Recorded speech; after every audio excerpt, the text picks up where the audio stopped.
When it comes to training, I generally recommend staying as big picture as you can and only zooming in when you have to. And while dissecting the details and getting lost in the minutia can be fascinating, I find that it's rarely relevant to the average person looking to improve general health, fitness, and aesthetics. And if we're honest, that's the vast majority of us.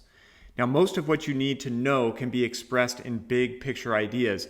So while researchers are debating things like lengthened partials or occlusion training or molecular signaling in hypertrophy or neuromechanical matching, all you have to do to get in great shape is pick some exercises you enjoy and tolerate well, that you can stay consistent with over time, that continuously challenge you in a stimulating repetition range, and then get very good at them. And then pair that with a diet that supports your goals, do it forever, and you've got most of what you need.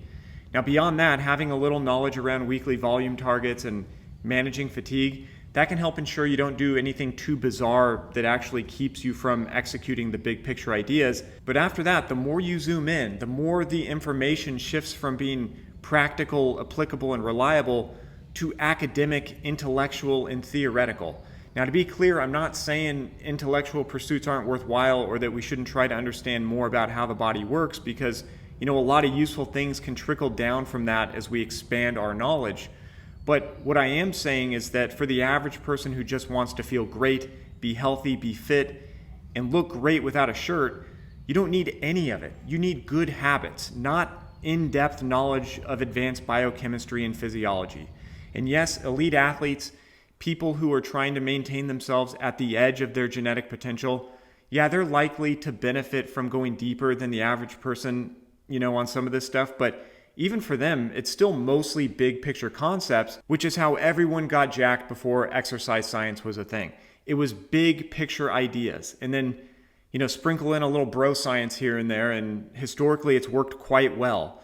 And as for bro science, yeah, a lot of it is wrong in the sense that it's just wrong, but things that are wrong can still work. And with bro science, while a lot of it is wrong, a lot of it has worked really well because it's directionally true. So for example, the pump itself may not drive muscle growth, but you can definitely grow muscle by getting a pump. So guiding someone's behavior in the right direction is sometimes more important than whether or not you have the correct explanation for the mechanisms of how it works.